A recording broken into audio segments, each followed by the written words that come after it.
నమస్కారం NSTV news కి స్వాగతం. నా పేరు ఉషా. ముందుగా ముఖ్యాంశాలు. ఇందిరమ్మ ప్రజా ప్రభుత్వం చేపడుతున్న రైతు సంక్షేమ ప్రజా కార్యక్రమాలను మెచ్చి వరుణదేవుడు కూడా కరుణించాడని ఉప ముఖ్యమంత్రి భట్టి విక్రమార్క అన్నారు. భారీ వర్షాల కారణంగా ఈ నెల 30న తలపెట్టిన రైతు ఆశీర్వాద సభను వాయిదా వేస్తున్నట్లు ఆయన ప్రకటించారు. వారం రోజులుగా కురుస్తున్న భారీ వర్షాల వల్ల సభా ప్రాంగణమంతా బురదమయంగా మారిందని ఆయన చెప్పుకొచ్చారు. ఈ కారణం వల్ల రైతులకి, ప్రజలకి, కాంగ్రెస్ కార్యకర్తలకి ఎవరికి ఎలాంటి ఇబ్బందులు రాకూడదన్న ఉద్దేశంతోనే సభ నిర్వహణలో మార్పులు చేసినట్లు ఆయన చెప్పుకొచ్చారు. ప్రభుత్వ పాఠశాలలో చదువుతున్నటువంటి చిన్నారులకి ఈ సంవత్సరం నుంచి ఉదయం పూట బ్రేక్ఫాస్ట్ పథకాన్ని అత్యంత మానవీయ కోణంతో ఈ రాష్ట్ర ప్రభుత్వం ఆలోచన చేసి 20 లక్షల విద్యార్థులు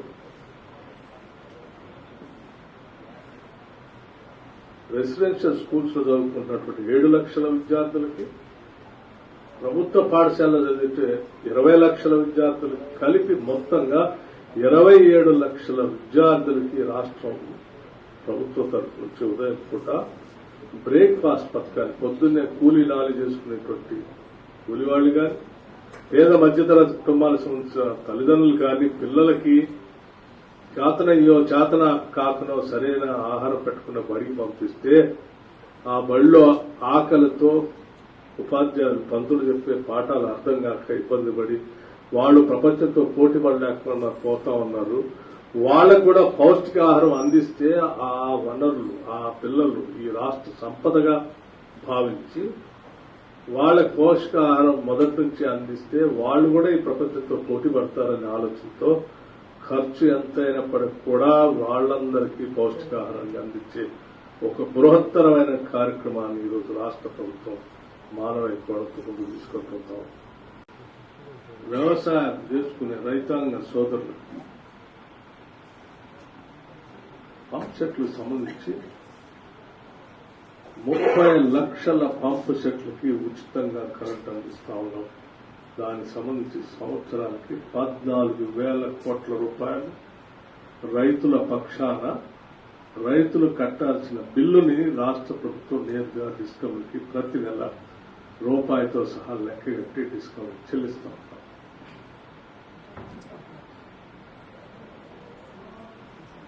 రాష్ట్ర వ్యాప్తంగా ఉన్నటువంటి జనాభాలో సగభాగం ఉన్న మహిళలు మహాలక్ష్మిలాగా ఉండాలి, ఎదగాలి, ఆర్థికంగా నిలదొక్కుకోవాలనే ఆలోచనతో సంవత్సరానికి 20,000 కోట్ల రూపాయలని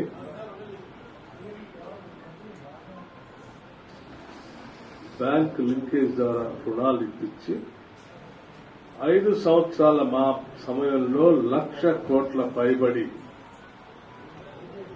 వడ్డీ లేని రుణాలని ఇప్పించే కార్యక్రమాన్ని ఈరోజు తీసుకుని ముందుకు పోతా ఉన్నాం. అభివృద్ధి చేయడానికి వడివడిగా అడుగులు ముందుకు వేస్తూ ప్రభుత్వం ముందుకు పోతా ఉంది. ఈరోజు దేశంలోనే అత్యంత వేగంగా అభివృద్ధి చెందే రాష్ట్రంగా ప్రణాళికలు చేసుకుని ముందుకు పోతా ఉన్నాం. 10 సంవత్సరాలు ఈ రాష్ట్రాన్ని సర్వనాశనం చేసి ఆర్థిక దోపిడీ, సామాజిక దోపిడీ, ఇంకో పక్కన స్వతంత్ర దోపిడీ,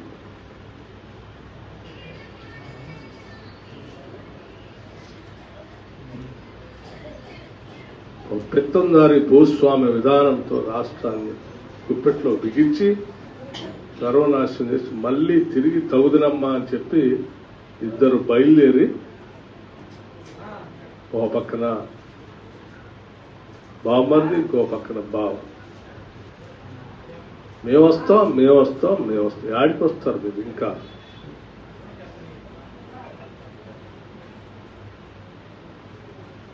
మీ దోపిడీ కోసం కాదు కదా ప్రత్యేక తెలంగాణ రాష్ట్రాన్ని ఇచ్చింది. నిజంగా ఆనాడు ధనిక రాష్ట్రం 8 లక్షల కోట్లు అప్పు మీ చేతిలో ఉంటే నేను అడుగుతా ఉన్నాను సూటిగా వాళ్ళు, ఎందుకు మీరు పేదవాళ్లకి ఒక్కొక్క ఇంటికి 5 లక్షల రూపాయల లెక్కన ఎందుకు పేదవాళ్ళకి ఇల్లు కట్టించలేకపోయారు?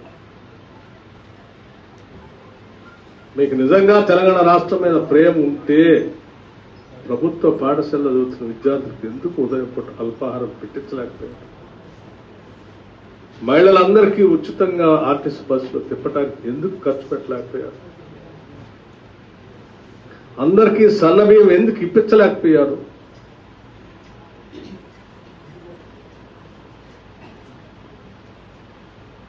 అందరికీ 10 లక్షల ఆరోగ్యశ్రీ ఎందుకు, వైద్యానికి ఎందుకు ఇప్పించలేకపోయారు? ఎక్కడుంది మీకు మానవ కోణం?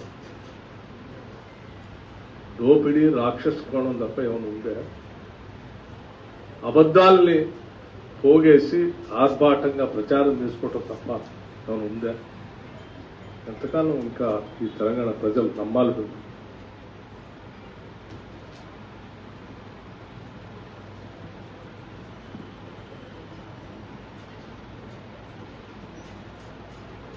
దీంతో పాటు మీరు ఎవరిని ఈ రాష్ట్రంలో స్వేచ్ఛగా బతకనిచ్చారు? ప్రతి ఒక్కళ్ళ టెలిఫోన్ ట్యాప్ చేస్తే భార్యాభర్తలు మాట్లాడుకుంటుంటే వాళ్ళది మీరు వింటారు,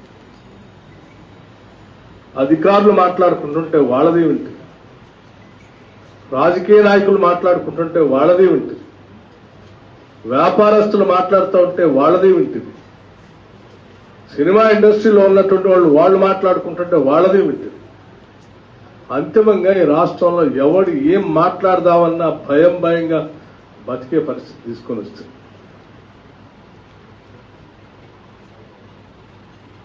స్వేచ్ఛ స్వాతంత్రం అనే దానికి అర్థమే లేకుండా తీస్తుంది.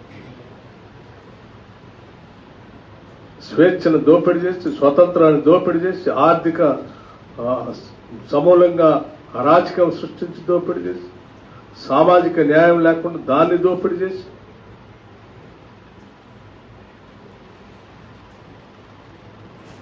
ప్రజాస్వామ్యాన్ని పూర్తి అవహేళన చేసి అర్థం లేకుండా చేసినటువంటి మిమ్మల్ని ఇంకా గ్రామాల్లో తిరగలేకపోతాం.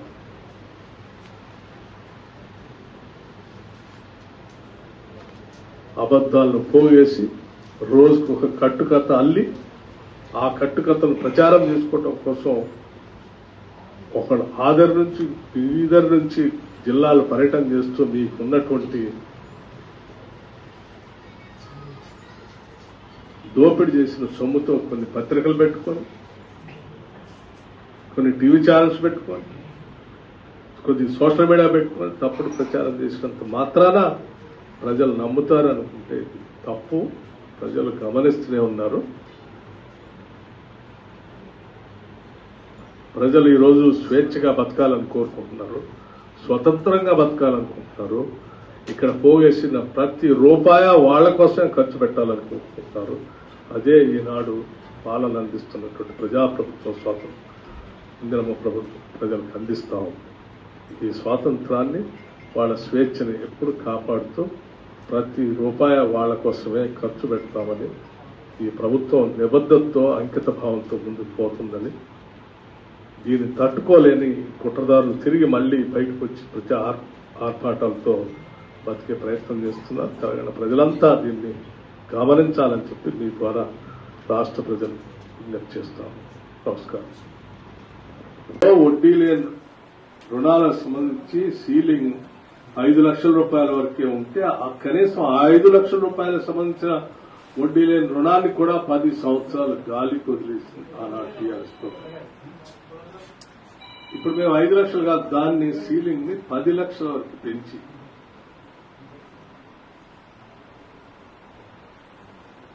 ఈరోజు రాష్ట్ర వ్యాప్తంగా అమలు చేస్తాము. మహిళలందరూ ఈ రాష్ట్రంలో ఎక్కడి నుంచి ఎక్కడ ప్రయాణం చేసినా ఆర్టీసీ బస్సులో ఉచితంగా ప్రయాణం చేసుకోవడానికి వారు ప్రయాణ ఖర్చులు, వారు తీసుకున్న టికెట్ సంబంధించిన నగదుని రాష్ట్ర ప్రభుత్వ ఆర్థిక శాఖ నుంచి నేరుగా ఆర్టీసీకి ప్రతి నెల చెల్లిస్తా ఉన్నాం. ఇప్పటికి దాదాపు 10,600 కోట్ల రూపాయల దాకా ఈ రాష్ట్ర మహిళల తరఫున వాళ్ళు తీసుకున్న టికెట్లకు సంబంధించిన రుసుముని, రొక్కాన్ని ఆర్టీసీ చెల్లించుకున్నారు.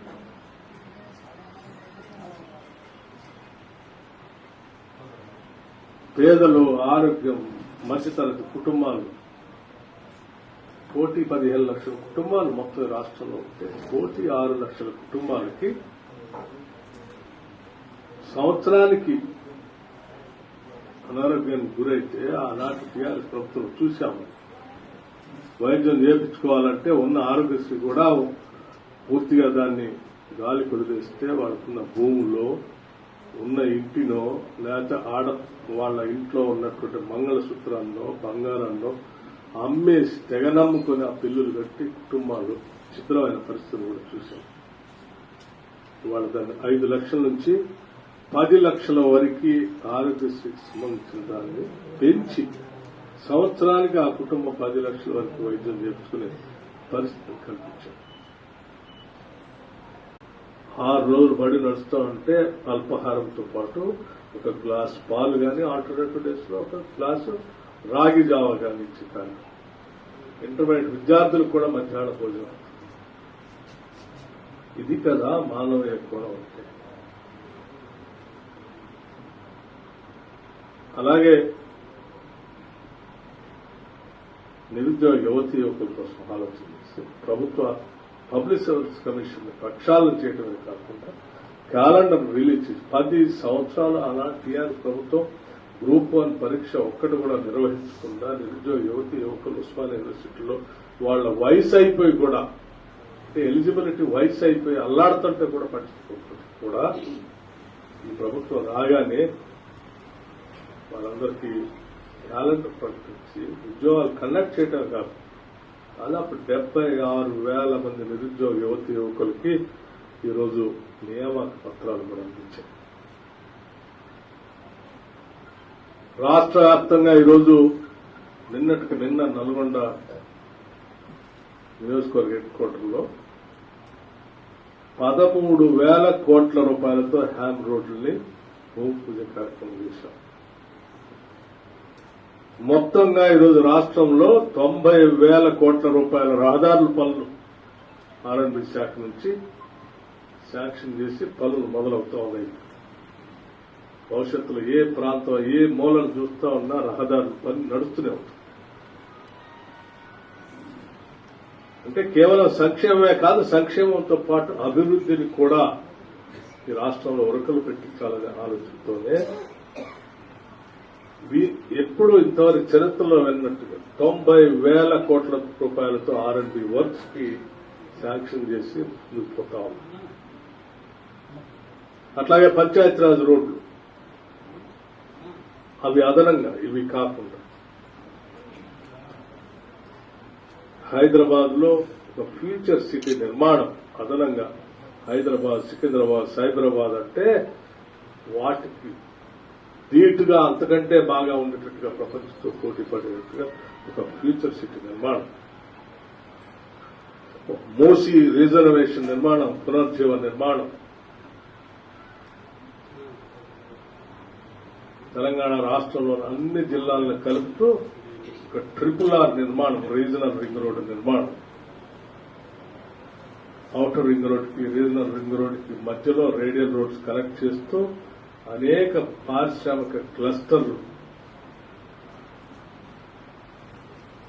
ఈ రాష్ట్ర ఆర్థిక అభివృద్ధిని అత్యంత పకడ్బందీగా